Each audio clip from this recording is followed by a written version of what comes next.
Are you looking to hire a virtual assistant for the first time ever, but you're not really sure where to start? It can be very daunting and hard to choose what tasks to outsource first. So I've created a resource to help business owners look at this objectively based on the numbers. It's called the Opportunity Cost Calculator, and I'm going to work it out with you today, how much time you spend on potential tasks that you could be outsourcing, but more importantly, how much that is costing you in opportunity cost by not actually then going and outsourcing it. So that's going to help us identify the best opportunities that you have in your business for outsourcing, and in turn, where you should start, what the first tasks are that you should outsource. Now, you can download a version for yourself. Just follow the link in the description below and let me step you through how this works. So here's the opportunity cost calculator in front of us.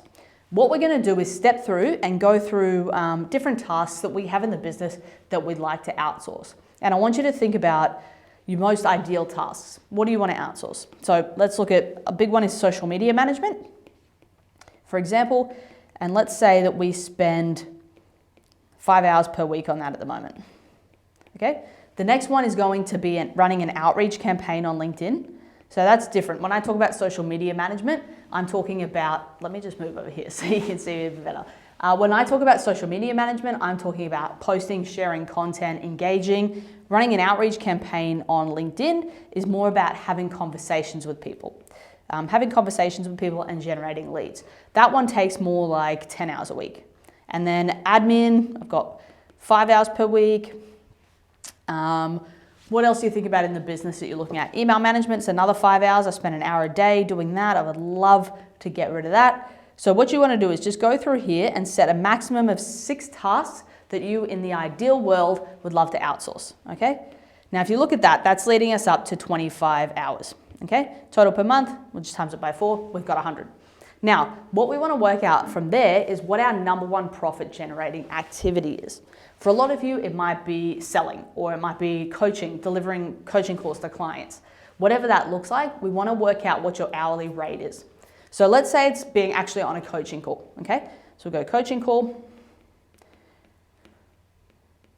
So we've got coaching call, and let's work out what the hourly rate is. Something like a coaching call is probably pretty easy to work out. Let's say you have a $5,000 package and you do 10 coaching calls that take an hour inside of that. So let's look at that being $500 per hour, right? So that would be your hourly rate for your number one profit generating activity.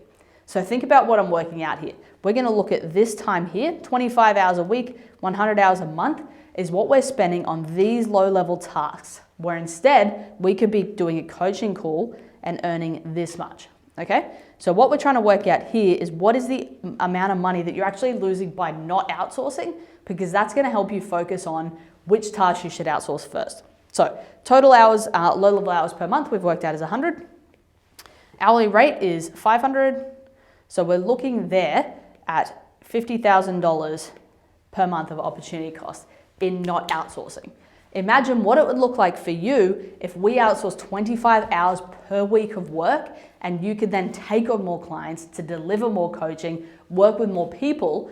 You could generate an extra $50,000 a month, which I think to most coaching businesses, that would be massive. That's a big difference between being a small coaching company and stepping up to the next level. That's over halfway to generating $1 million in a year.